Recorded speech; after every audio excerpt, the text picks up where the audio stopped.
It's now been 112 trading days since our last more than 2% down day in the S&P 500. The market is very bullish, but there are risks that continue to build, and we're going to talk about that in today's Stock Market Brief show, where we give a good report on the overall market and what's coming up. There's some important stuff right around the corner. At the end of this video, I'm going to hop into some trade ideas. We're going to discuss maybe 4 or 5 different setups that are on my radar, and if you want to know more about the Discord Patreon group, that's only $16 a month, just stay to the end because I'm going to kind of walk you through the Discord and what's there for that $16 a month, because I rarely ever do. Let's get into today's show.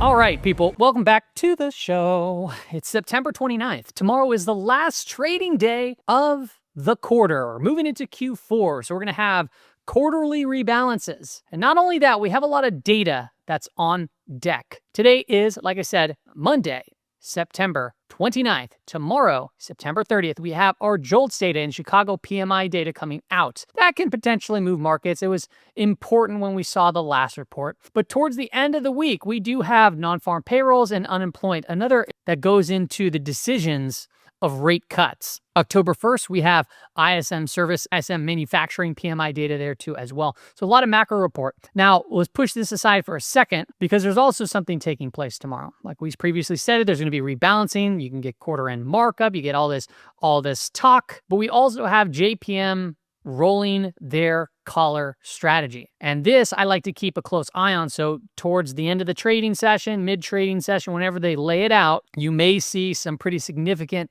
activity take place. This happens at the end of each quarter. So I will be posting the update of what those look like. This was JPM's collar for this quarter. I actually didn't update it. So they actually did. This was the original collar right here. And then they shifted it up like 20 points. And I just went off the original order because a lot of order flow hits when that happens. So I will be watching it for it. And as you can see, so this was July, right? July to August, and then September, the final month here. And what happened when we came to the upper bounds of the collar, right? Some hedging activity, right? It came back in, we went back up, it got pushed, we came back up, it pushed, and we doodle around before breaking from that collar. So it's going to be important to just watch and see the levels because there can be some interesting activity. These levels, they can act as potential support, potential resistance, and they're going to just be important levels to have on your screen if you are active in these markets.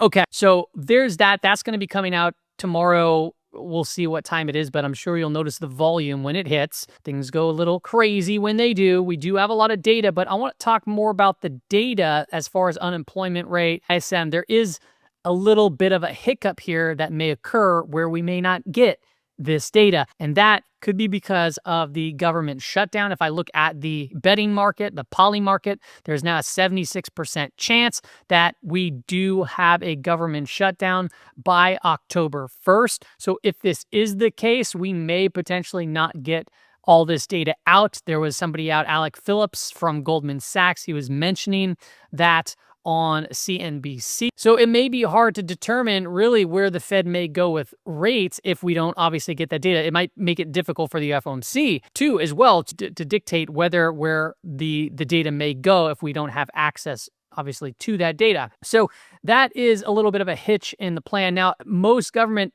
shutdowns, right, as far as duration goes, typically lasts only a few days. And then it did state over here in the past, military pay dates have set a deadline for reopening. The first military pay date at risk would appear to be October 15th. So we will see, we'll get more data as it goes, and we'll just trade what we see in front of us until obviously we get some resolution and we know what will be happening. Now, as far as the quarterly expected moves go, these will be updating on my Discord, on the Patreon. I'll be giving those as updates. I will be updating the month-to-date moves. I probably will show them here for the S&P 500 on the channel. As you can see, we did come up to the month-to-date expected move. This was, a level that we priced in there in September. And then you can see quarterly expected move. We're right there right now. So the quarter started over here and the market said, we expect this for risk. Look where it came to. It came perfectly to that specific level. During that trading week or trading quarter, we've had 13 trading weeks so far. We still have this one to go. 9 of the weeks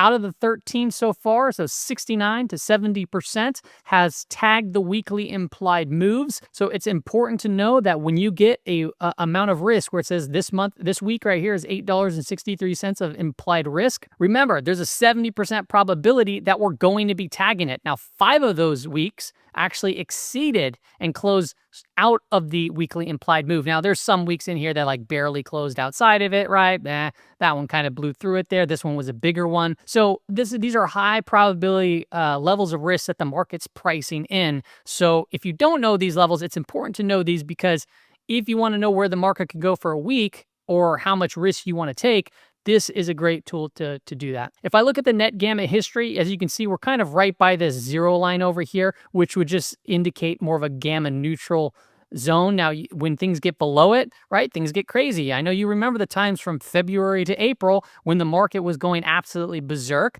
And then since that point, we haven't seen a down day of more than 2%. Why? We've been in positive gamma for the bulk of the time. And when that's the case, you'll typically have volatility come in, dealers will buy the dip, and they'll sell the rip, right? That's where you get a bunch of small up days, right? Small up days, maybe you get a little bit of a shakeout here and there, followed by some more up days that are slow and steady. If I take a look at where the gamma flip line is at the current moment, it's right at about 66.30, which would be right at around the daily implied move for tomorrow on the S&P 500. So we're really just like right here, right next to it. It's in this zone. So you got to just be careful here, because risks, like I said, they have been building in the market. Although it's still really bullish, there are various things taking place in these markets that, you slip under the gamma flip line, and then all of a sudden we have systematics start selling too. We're going to have a 2% down day. I couldn't tell you when that's going to be in the S&P 500, but if we do soon, it's going to feel more powerful than what it has maybe in the past, where, we were in the midst of volatility like throughout here, right? A 2% down day during all this volatility it feels quite normal. But after 112 days of trading without that, it's going to feel a lot different when it inevitably comes at some point, whenever that may be. Now, if we do look at CTA position, once again, I'm taking this from Tier 1 Alpha. I was using Gamma Lab, and I still use Gamma Lab, but I just like how Tier 1 goes back a little bit further. And you can see that it is at some exhaustive levels. When we're over here, we're talking about when CTAs will probably start beat buyers again, and that was at that bottom of the S&P 500. And now we're just at these pretty frothy levels here as far as CTAs goes. And in vol control funds, same exact story, right? This is what's helping drive the market higher, and it has been helping drive the market higher. But remember, if these guys start become sellers when the S&P 500 inevitably tries to go for that gamma flip line again, it can really drive the selling activity in the S&P 500. And that's what I mean by risks kind of continue to build. It's what we've been kind of talking about here in the market, as we've kind of just been kind of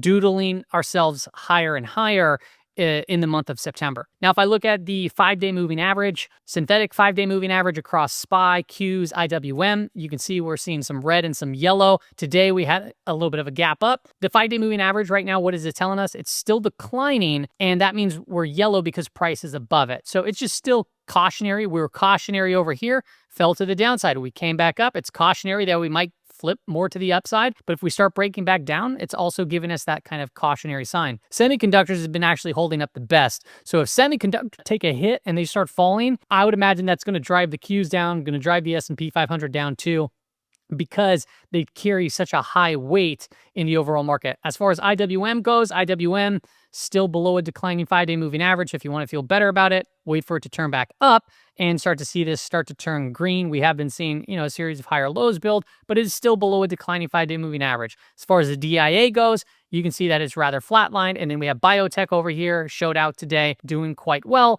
And yeah, it might be getting a little frothy, right, as far as from the 5-day moving average. So, comes up, maybe look to see if it consolidates. Maybe this catches back up and maybe it sets up for another play instead of chasing it from this point to this point and buying over here and then potentially having to deal with the pullback. If we take a look at the expected move for today's trading session, we started right below it. And I was on X, and I was stating that typically what I've seen historically is when we actually start outside of the daily implied move, that white line right there, there's been a high probability of it to actually continue moving, right? If the market price is in this for the daily risk, and then the market was completely wrong at market open, you can see hedging activity take place, and you could see these things go for 2 standard deviation moves. That was not the case today. We ended up kind of pulling back in a little bit pre-market. We came back up to the daily implied move, basically to the penny, and we started kind of sailing off a little bit, just going sideways, doodling around the quarter to date expected move. Now, going into tomorrow's trading session, we have an implied move of 667 to about 668. This is the eyeball range. This was a manual calculation because my Astrobot hasn't updated yet.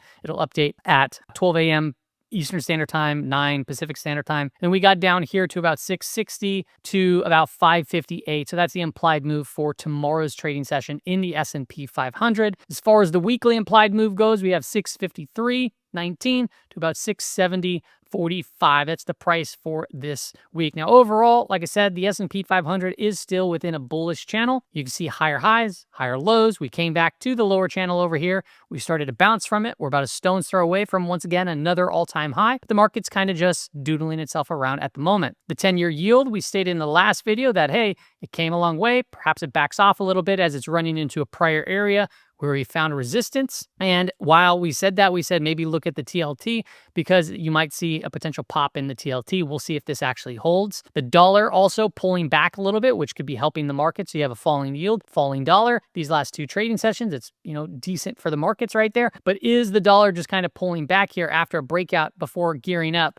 for another push? And that could potentially put pressure back on various commodities and markets. If I look at oil took a big hit today, down 3.87%, which, big moves like this are quite interesting to continue to watch. This is still going sideways here, but, a fast break in oil also spells out a little bit of trouble. Now, a fall in oil also, as it's correlated to the yield quite closely, could be a good thing for like bonds. So that could go back to the theory that this may be, something that's, breaking out to go higher. We'll see if that's like a flight to safety type of move, but as it stands right now, that's not really the case yet. Now, gold, on the other hand, is speaking volumes. This thing continues to press higher, another all-time high today, right? Things are quite frothy. They were frothy over here. They're frothy over here. We're going to go through a period where we go through larger consolidations and pullbacks. When that is, I don't know. We're about a stone's throw away from 4,000. So I would imagine that gold at some point would want to just see what that level is. And same with silver. We're about a stone's throw away from 50. We're not, I would imagine that we're probably going to make it to that new all-time high in silver, which has been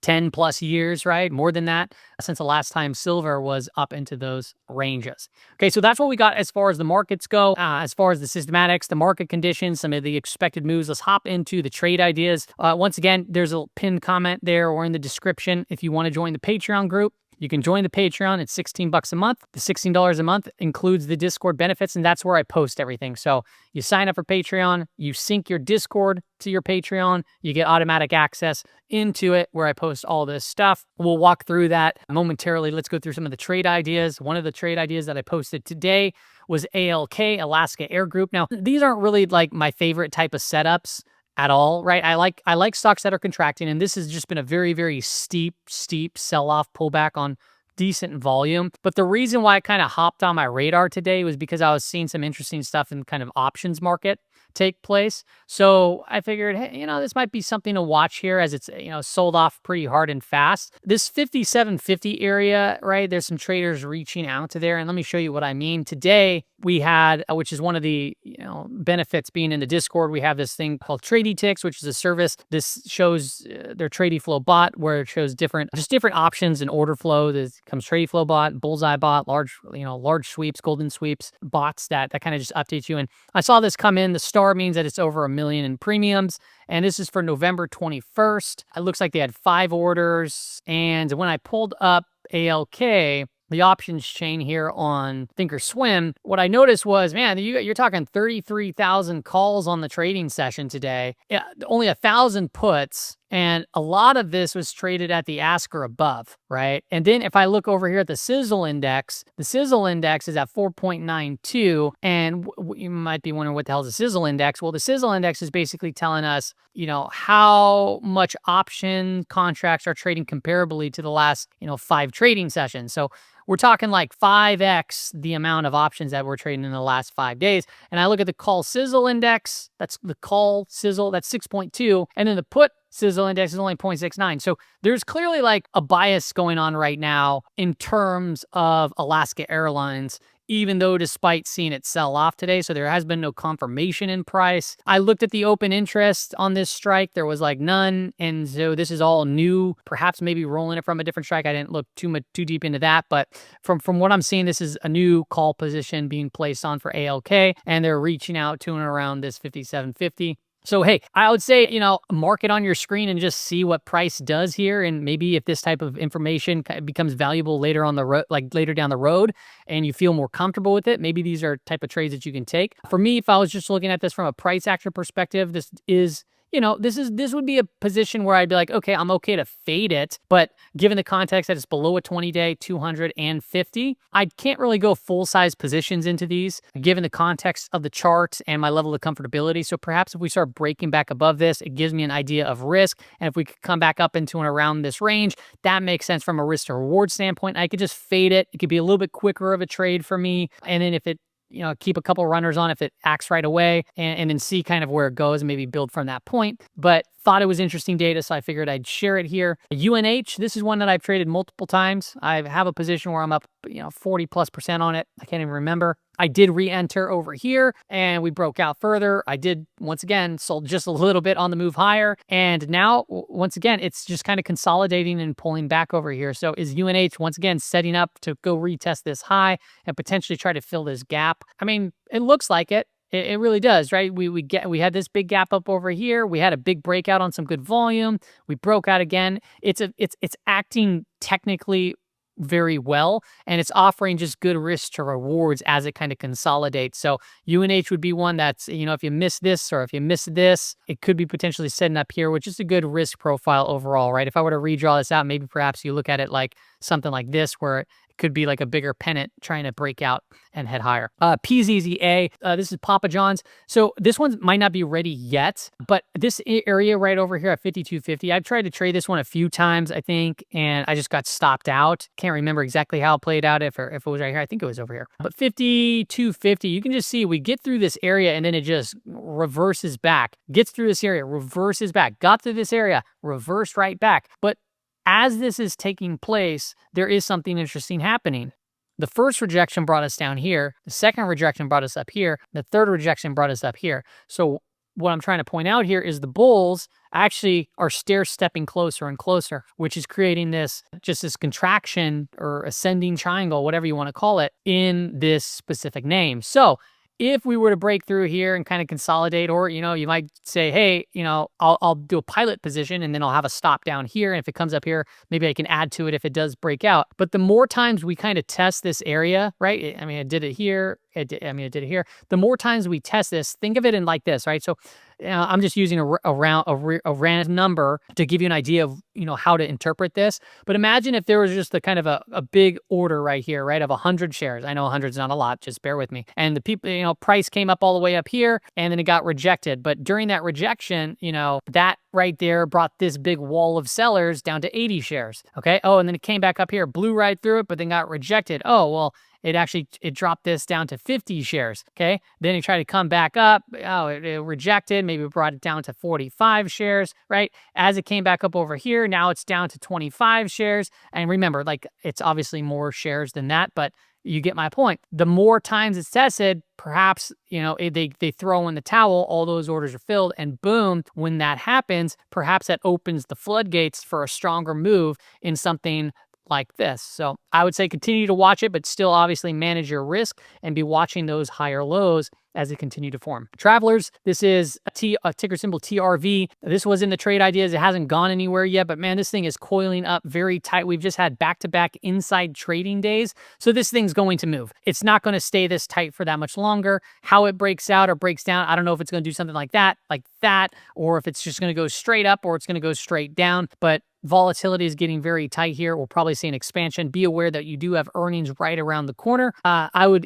my bias is always bullish, but if it comes down here, then, it'd be more of like a stop out area, right? Because that's kind of the low of the consolidation. So if you're looking at this as it's getting tighter, this could be potential risk. And then your reward maybe can take us up to around 300, which would make sense from just a round number over there and from a bullish context and how, price has just been getting tight here. So one to watch, grab. Now this one I've posted in trade ideas back over here, and this is one that I did take a position in, and then I, sold off into this move.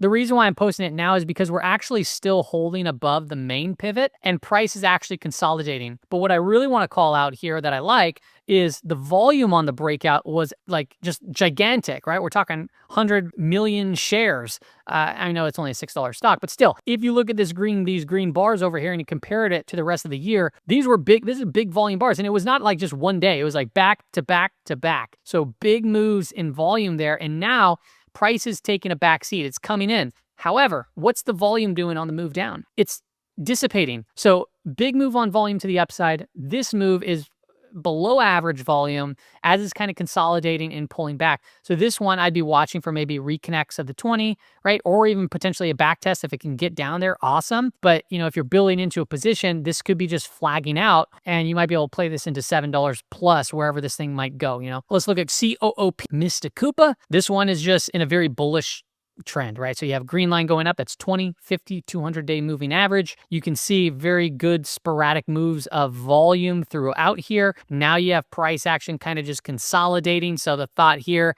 is, if it can break out further, your stop would be right at around here and maybe try to play it into this area and, maybe peel some off and see if it builds a bigger base and breaks off and continues. So this would just be a trend continuation type play for this one. Okay, so those are the trade ideas. Let's hop into the Discord and I will show you kind of what comes for that $16 a month. All right, so here is the Discord. I know it's probably hard to see, but I'm just gonna walk you through it. So once you actually sync your Discord to Patreon, you get access into the server. There'll be some server rules here that I want you to kind of go through, the disclaimer, the getting started guide video, which I probably got to update. You have a link to some educational videos that I posted. These are just on my YouTube channel. This channel over here just has some cool reference stuff in here, like for example, like VIX values to give you estimated moves. Nothing too crazy there. Some bullish and bearish divergences, what they might look like. Some of the discounts and resources here, random stuff, some scripts, like the eyeball bands indicator. This is just good for a few names. And then the, sometimes I share this is one that I found from, I saw Brian Shannon do this and I like the kind of visual of it. So I just built it myself for Thinkorswim and then also TradingView. So those are in there. And then, I got the Figuring Out Money channel, which is here, right? Then we have the TradyTix channel over here, and then we have the community channel right there. In the Figuring Out Money, I have an announcement channel where, in the mornings, this is not part of the service, but I'll post gamma levels, the ones that I'm looking at in the early morning session, for the trading day. Social media is just my social media is synced to this. A watch list. So every week, I update my watch list. Okay, so my watch list comes in a PDF file, it comes in an Excel document, it comes in a CSV file. And then from that point, once my watch list is fully updated, I go through the watch list and I look for the stocks that are contracting and I call that my tight list. So if you open this PDF over here, so for example, if I open up,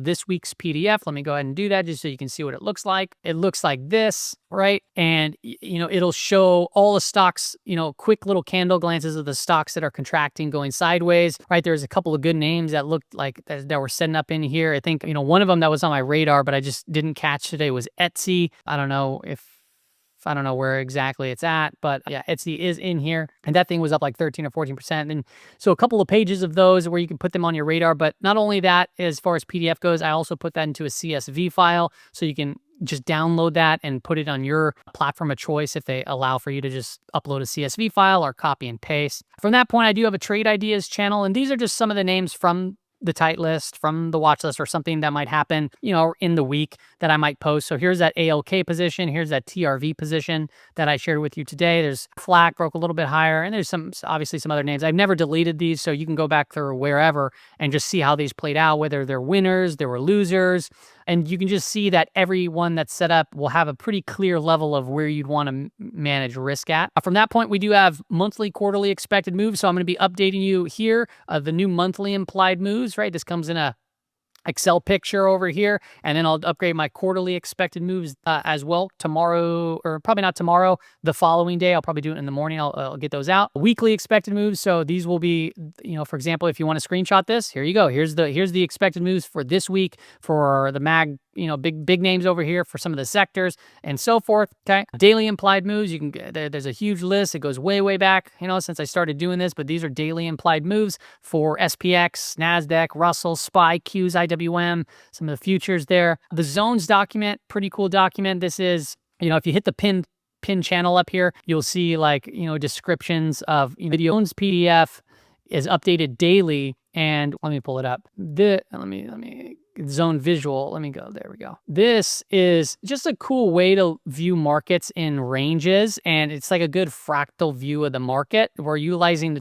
a tool called bridge bands, and what I'm doing is I'm exporting the data, or extracting the data in bulk, so I can quickly go through like various things. Like, for example, the S&P 100. What names are at the upper portions of the bands, the lower portions, and where's the dot relative to the midline? So if I could scroll through here, look at how Meta yesterday, or sorry, on Friday's close, Meta was towards the, you know, bottom of the band, but it was green, meaning it was, you know, it's still in a bullish trend, and it's reaching down to the lower part of the band. You got Berkshire Hathaway, right? It's reaching up to its upper level, and you could just go through the list, like Oracle, Eli Lilly, right? J&J. This is the whole S&P 100. I do global ETFs. I do commodities. I do currencies. I do fixed income. I do volatility. I do crypto, and I do China. And, you know, this stuff could change throughout time, but that's what I have now. As far as the stock market indicators channel goes, you can click that, and there's permalinks to a lot of the charts that I use as far as the stock market brief show goes. So you can utilize that. AsherBot, this is pretty sweet. So AsherBot is a channel where you can type in various commands. If I go over here, you can see there's a quick video explainer on it. But if I were to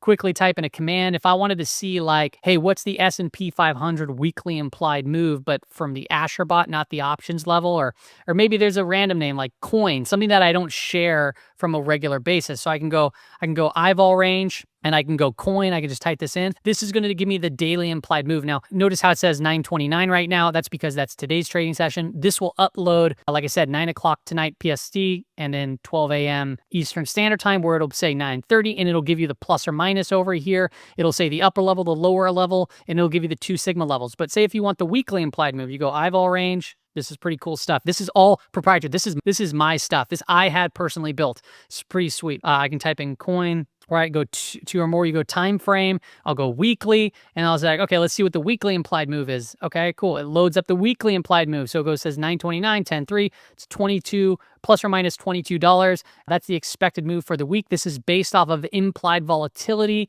It's a proprietary calculation looking at a proprietary IV data, and it produces these levels. It gives you a confidence score, and the confidence score is based off of the liquidity of the product. So the higher confidence score doesn't mean that it's going to confidently hit these levels. It just means that the levels are more impactful with a higher confidence score. They mean more to the markets because they're highly traded. So if I use a very illiquid option product, it's going to be a low confidence score. So anything in the 80s plus will be pretty good there. But that's the weekly. Now check this out. I can also do this eyeball range. Let's look at coin. Okay, if I go 2 more, I go time frame. What if I want to look at the monthly? Now I can type in monthly. Okay, boom, let me go monthly. Ooh, there we go, monthly. Bam. Now we can pull up monthly expected moves for these products as well. So this is plus or minus $36, right? Up 340 to 268. So it gives you an idea for risk pricing for the month. And then there's now the option, which I just included in my last update.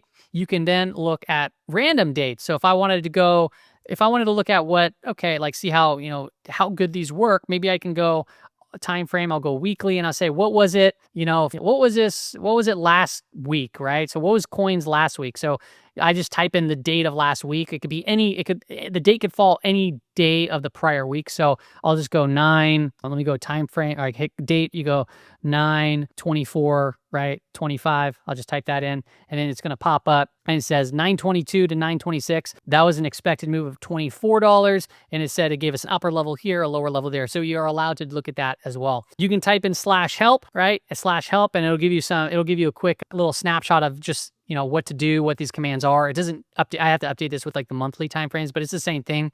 And then there's another command like called IV PD, which is the premium and discount, right? And it'll show you what the ratios mean. So if I wanted to look at, ALK, which I did earlier, I wanted to go IVOL, right? PD, and I'll use ALK, right? It's going to show me the rate of change of options premium or discount. So 22 days ago, it says it was at 0.94. So that was trading at a discount 22 days ago, and 22 days ago was actually moving straight up. Now you can see it went 5 days ago, 1.05, 1.19. Its current is at 1.11. The 1 month average is at 1.05. So it is trading at a premium currently. And if you're like wondering what that means, I have a little explainer. So is price falling into some potential support?